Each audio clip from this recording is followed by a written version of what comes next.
ओम नमः भगवते वासुदेवाय। दोस्तों, आपका स्वागत है अपने channel my lovely home in garden में। भगवान श्री हरि विष्णु की कृपा आप और आपके समस्त परिवार पे सदा और सर्वदा बनी रहे। पुत्रदा एकादशी पौष मास की शुक्ल पक्ष की एकादशी को पुत्रदा एकादशी कहा जाता है और इस एकादशी का व्रत धारण करने से भगवान श्री हरि विष्णु की असीम कृपा प्राप्त होती है। संतान की प्राप्ति की कामना पूर्ण होती है। जैसे कि इस एकादशी के नाम से ही पता चलता है कि पुत्रदा अर्थात पुत्र देने वाली एकादशी। तो वंश वृद्धि के लिए, वंश के विस्तार के लिए पुत्रदा एकादशी का व्रत अवश्य करना चाहिए। पौष मास की शुक्ल पक्ष की एकादशी का व्रत धारण करने से संतान की उन्नति होती है और संतान को अच्छे स्वास्थ्य की प्राप्ति होती है और संतति की उम्र लंबी होती है। शास्त्रों में इस प्रकार से कहा गया है कि इस व्रत को हर उस विवाहित महिला या पुरुष को रखना चाहिए जिनकी कोई संतान नहीं है। इस व्रत को धारण करने से संतान पर आने वाले संकट दूर होते हैं, इसलिए इस व्रत को जरूर धारण करना चाहिए। और मान लीजिए किसी भी कारणवश अगर आप यह व्रत नहीं कर पाते हैं तो भी इस दिन विधि विधान से भगवान श्री हरि विष्णु की पूजा जरूर करनी चाहिए। तो आज की वीडियो में आप जानेंगे कि पौष मास की पुत्रदा एकादशी कब है, एकादशी की तिथि कब प्रारंभ हो रही है, कब समाप्त हो रही है, व्रत आपको कब धारण करना है और पारण करने का यानी कि व्रत खोलने का शुभ मुहूर्त क्या है, पुत्रदा एकादशी के दिन किस प्रकार से भगवान श्री विष्णु की पूजा करनी चाहिए, किन मंत्रों का जप करना चाहिए और कौन सा उपाय करें जिससे कि इस व्रत का संपूर्ण फल हमें प्राप्त हो और किसी भी मनोकामना से आप यह व्रत धारण कर रहे हैं आपकी वह मनोकामना पूर्ण हो। इसके लिए आज विशेष क्या करना चाहिए, संपूर्ण जानकारी पुत्रदा एकादशी व्रत से संबंधित आज की वीडियो में मैं आपसे शेयर करने वाली हूँ। तो वीडियो बहुत महत्वपूर्ण है, पूरा जरूर देख लीजिए। अच्छी लगे तो वीडियो को लाइक भी जरूर कीजिए, क्योंकि आपके लाइक्स, आपके कमेंट्स मेरे लिए बहुत महत्वपूर्ण होते हैं। ये एकमात्र जरिया है जिनसे मुझे पता चलता है कि आपको ये वीडियो अच्छी लगती है और आपके लिए ये वीडियो उपयोगी है। तो अगर वीडियो अच्छी लगे तो लाइक तो जरूर किया कीजिए। आपके लाइक्स मेरे लिए बहुत ही महत्वपूर्ण होते हैं, वही एकमात्र जरिया है जिनसे पता चलता है कि वीडियो आपको अच्छी लगती है। अगर वीडियो आपके लिए उपयोगी है दोस्तों तो अपने फ्रेंड्स और फैमिली में भी शेयर कीजिए। आप पहली बार मेरे चैनल पर आए हैं तो मेरे चैनल को सब्सक्राइब करिए, बेल नोटिफिकेशन अवश्य ही दबाइए जिससे कि आने वाली वीडियो आपको समय से प्राप्त हो सके। अब जानते हैं कि एकादशी की तिथि कब प्रारंभ हो रही है, कब समाप्त हो रही है, व्रत हमें कब धारण करना है और कब पारण करने का यानी कि व्रत खोलने का शुभ मुहूर्त क्या है।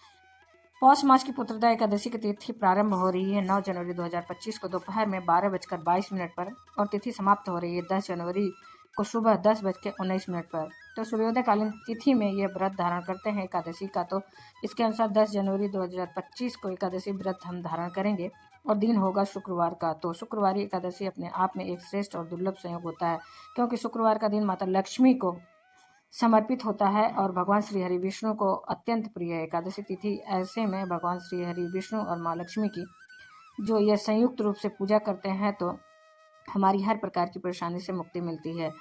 और किसी भी प्रकार की कामना हो, सुख समृद्धि, संतान, सौभाग्य, विवाह या फिर दाम्पत्य जीवन को सुखमय बनाना चाहते हैं तो यह दिन आपके लिए सर्वश्रेष्ठ है। आप अगर व्रत करते हैं तब तो अत्यंत ही श्रेष्ठ है। अगर कोई भी परेशानी है तो भी आपको विधि विधान से संयुक्त रूप से श्री हरि विष्णु और माता लक्ष्मी की आराधना। 10 जनवरी को सूर्योदय का समय है सुबह में 7:14 पर और सूर्यास्त का समय होगा शाम को 5:54 पर। राहु काल जो कि अशुभ काल होता है, इस समय में कोई भी शुभ कार्य नहीं करना चाहिए और वह समय आपको प्राप्त हो रहा है सुबह 11:14 से लेकर दोपहर के 12:34 तक। अब बात करें शुभ मुहूर्त के बारे में, जो कि अभिजीत मुहूर्त होता है। तो अभिजीत मुहूर्त हमें प्राप्त हो रही है दोस्तों 12:13 से लेके मतलब दोपहर में 12:13 से लेकर 12:55 तक। इस समय में आप कोई भी शुभ कार्य कर सकते हैं। दूसरा शुभ मुहूर्त होगा अमृत काल का, जो 11:29 सुबह में प्रारंभ होगा और 12:59 दोपहर तक रहेगा। इस समय में भी अगर आप पूजा पाठ करते हैं, मंत्र साधना करते हैं, दान देते हैं तो यह सबसे श्रेष्ठ समय होता है। और एकादशी के व्रत में ब्रह्म मुहूर्त में स्नान करना चाहिए। तो ब्रह्म मुहूर्त का समय आपको प्राप्त हो रहा है सुबह 5:38 से 6:26 तक। इस समय में आप स्नान, पूजा इत्यादि कर सकते हैं। और अब जानते हैं कि पारण यानी कि व्रत खोलने का शुभ मुहूर्त क्या है। तो व्रत हम खोलते हैं द्वादशी तिथि में और द्वादशी तिथि प्रारंभ हो रही है 10 जनवरी को सुबह 10:19 पर और समाप्त हो रही है 11 जनवरी को 8:21 पर। तो पारण हमेशा द्वादशी तिथि में की जाती है दोस्तों। तो द्वादशी तिथि समाप्त होने से पहले किया जाता है, ये बात ध्यान रहे। ऐसे में सूर्योदय के बाद यानी कि 7:15 सुबह में उस समय से लेकर 8:21 तक आपको व्रत खोलने का समय प्राप्त हो रहा है, क्योंकि इसके बाद त्रयोदशी तिथि प्रारंभ हो जाएगी। तो द्वादशी तिथि समाप्त होने से पहले आपको अपना व्रत अवश्य खोल लेना चाहिए। द्वादशी तिथि के दिन आपको शुद्ध और सात्विक भोजन लेना चाहिए। भोजन में लहसुन, प्याज, मांस, मंदिरा का सेवन नहीं करना चाहिए। इसके अलावा मसूर की दाल, साग, टमाटर, गाजर, मूली, बैंगन सभी चीज़ों को भी द्वादशी तिथि में नहीं खाना चाहिए। अगर आप एकादशी तिथि कर रहे हैं तो दशमी तिथि के दिन से ही व्रत का नियम शुरू हो जाता है। तो शाम को सूर्यास्त के बाद दशमी तिथि के दिन अन्न और नमक का सेवन नहीं करना चाहिए, यानी कि रात्रि में भोजन नहीं करना चाहिए। आपको अगर संभव है तो रात्रि में भूमि शयन भी करना चाहिए। दशमी और एकादशी, कम से कम दशमी और एकादशी को तो अवश्य भूमि शयन करना चाहिए और ब्रह्मचर्य का पूर्ण रूप से पालन करना चाहिए, अत्यंत ही आवश्यक है। इसके बाद अगले दिन यानी कि एकादशी के दिन प्रातःकाल जल्दी उठ जाइए और नित्य कर्मों से निवृत्त हो जाइए। आपको स्नान करना चाहिए। शास्त्रों के अनुसार गंगा जल मिश्रित जल से स्नान करें। अगर कोई पास में पवित्र नदी है तो वहाँ स्नान कर सकते हैं, उसका बहुत ही ज़्यादा महत्व होता है। ऐसा सबके लिए संभव नहीं है दोस्तों, तो आप पहले अपने बाल्टी में या फिर जिस भी पात्र से स्नान करना है उसमें गंगा जल डालें, फिर उसमें शुद्ध जल भरें, इसके बाद स्नान करें। इसके बाद साफ स्वच्छ वस्त्र धारण करके सबसे पहले भगवान सूर्यदेव को जल दीजिए। उसके बाद अपने घर के मंदिर में भगवान श्री हरि विष्णु के सामने शुद्ध घी का दीपक जलाकर विधि विधान से उनकी पूजा करनी चाहिए। भगवान श्री हरि विष्णु के सामने शुद्ध घी का दीपक जलाकर सबसे पहले आपको अपने व्रत का संकल्प लेना है चाहिए। हाथ में जल पुष्प लेकर व्रत का संकल्प लीजिए कि आज आप पुत्रदा एकादशी का व्रत धारण कर रहे हैं। व्रत में जाने अनजाने कोई भी भूल चूक हो जाए तो उसके लिए क्षमा प्रार्थना कर लीजिए और भगवान श्री विष्णु के से प्रार्थना कीजिए कि आपका व्रत निर्विघ्न पूर्ण हो। इसके बाद आपके हाथ में जो भी सामग्री है भगवान श्री हरि विष्णु के चरणों में अर्पित कीजिए।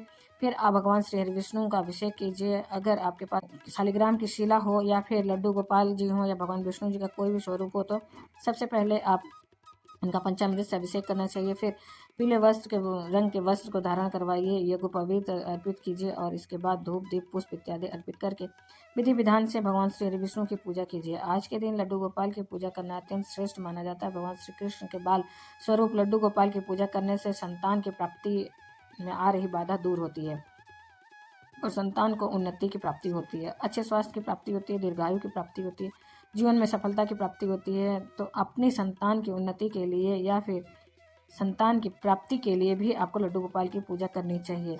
अगर लड्डू गोपाल जी आपके घर में नहीं है तो भगवान श्री हरि विष्णु की पूजा करते समय आपको अपने मन में मानसिक रूप से लड्डू गोपाल के चित्र का ध्यान करना चाहिए।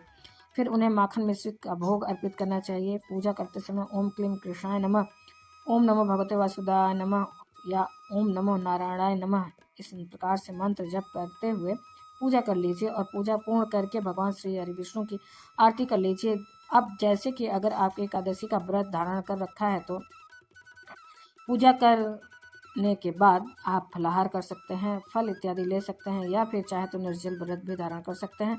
यह पूरी तरह आपकी अपनी इच्छा पर निर्भर करता है। फल अगर आप लेना चाहते हैं तो कोई सा भी फल खा सकते हैं, दूध पी सकते हैं, फलों का रस ले सकते हैं, जूस पी सकते हैं। इस प्रकार से फलाहार और जलाहार के द्वारा आप एकादशी का व्रत धारण कर सकते हैं। जो भक्त व्रत नहीं धारण कर रहे हैं सुबह की पूजा करने के बाद आप सात्विक भोजन ले सकते हैं।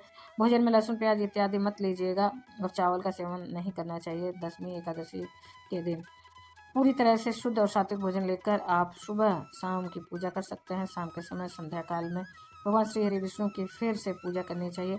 तो भगवान श्री हरि विष्णु के सामने शुद्ध घी का दीपक आप जला सकते हैं। इसके अलावा आप चाहें तो एक अखंड दीपक प्रज्वलित कर सकते हैं।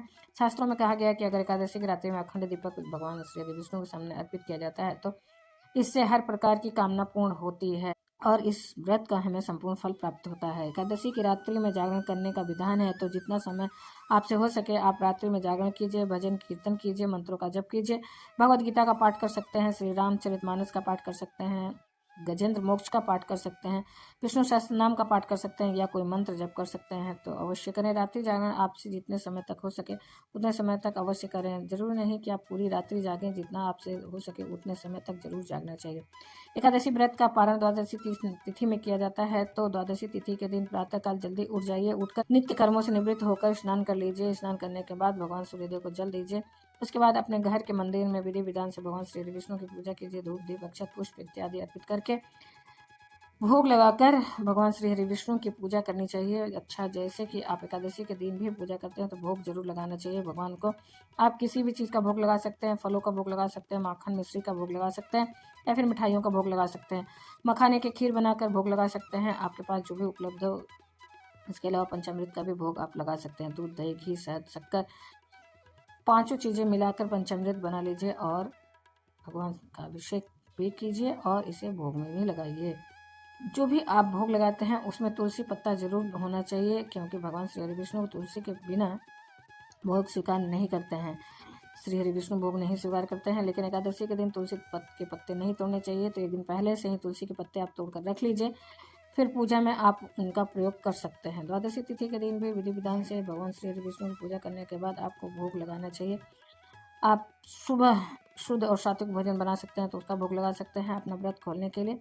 उसे ही भगवान को भोग स्वरूप में अर्पित कीजिए। फिर उसके बाद से उसी में से आप स्वयं भी प्रसाद स्वरूप ग्रहण कर सकते हैं, पारण कर सकते हैं और घर के परिवार के सभी सदस्यों को भी वितरित कर सकते हैं। और शास्त्रों के अनुसार एकादशी व्रत का पारण करने से पहले, अपना व्रत खोलने से पहले किसी ब्राह्मण को घर बुलाकर भोजन कराना चाहिए। अगर ऐसा संभव ना हो, कोई ब्राह्मण न मिले, तो आप उनके निमित्त भोजन की सामग्री निकाल कर दान के लिए रख दें और कुछ दक्षिणा स्वरूप अवश्य निकालें अपने भोजन ग्रहण करने के पहले।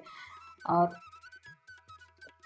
उसके बाद आप स्वयं व्रत का पारण कर सकते हैं और दान की सामग्री के साथ दक्षिणा स्वरूप पैसे कुछ जरूर रखिए। तो दशमी से लेकर द्वादशी तक एकादशी व्रत के इस प्रकार से नियम पालन करने से संपूर्ण कामनाएं पूर्ण होती हैं।